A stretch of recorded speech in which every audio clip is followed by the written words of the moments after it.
Bismillah ar-Rahman ar-Rahim. In the name of Allah, most gracious, most merciful. We are talking about temporary marriage. And we said that this is one of the very advanced verdicts of Islam. Very advanced rulings and teachings of Islam. Today, I am sure many thinkers and scholars of the world, even if they are not Muslim, they will accept and they will agree that this is one of the very good teachings of Islam.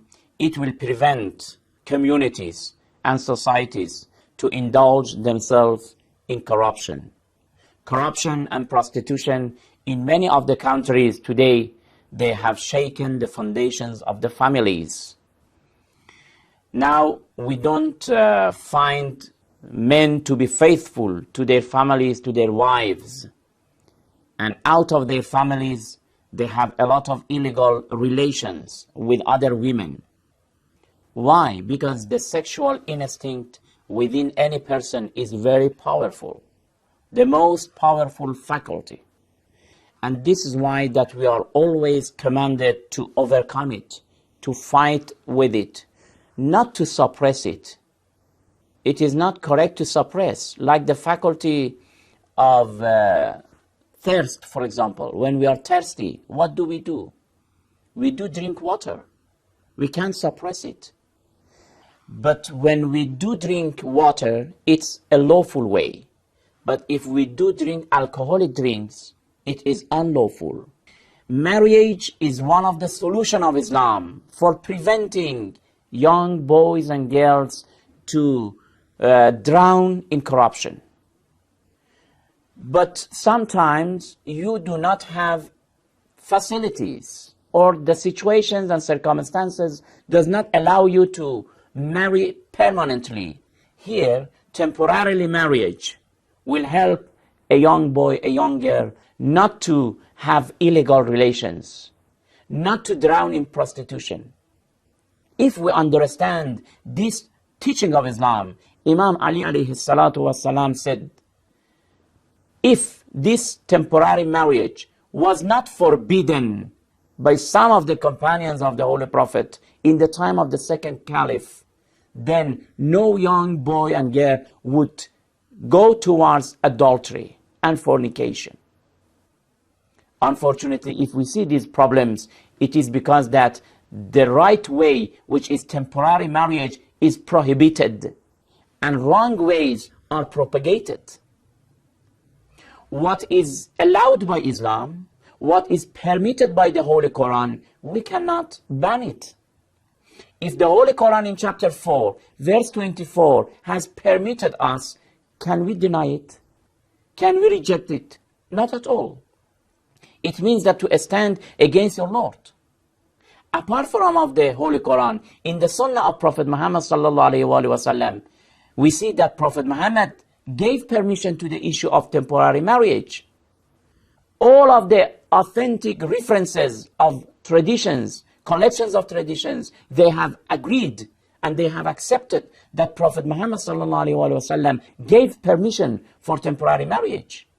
Out of tens of or hundreds of these traditions, I read to you one of them in the book of Sahih al-Muslim. In the book of Sahih Muslim, you can find this tradition, volume 3, page 555. This is one of the references. Also, volume 3, page 556. The number of tradition is 2497. In the book of Al-Musnad by Imam Ahmad ibn Hanbal, volume 6. In the book of Kanzul Ummal, volume 8. And many other references, you will find this tradition. What is the tradition? Jabir ibn Abdullah al-Ansari says, one of the companions of the Holy Prophet sallallahu alaihi wasallam says, "Kunna nastamti'u bil qabzati min at-tamr." In the time of Holy Prophet of Islam, we used to marry temporarily, and the amount that we were paying was just some dates. Some dates. Very easily, very simply.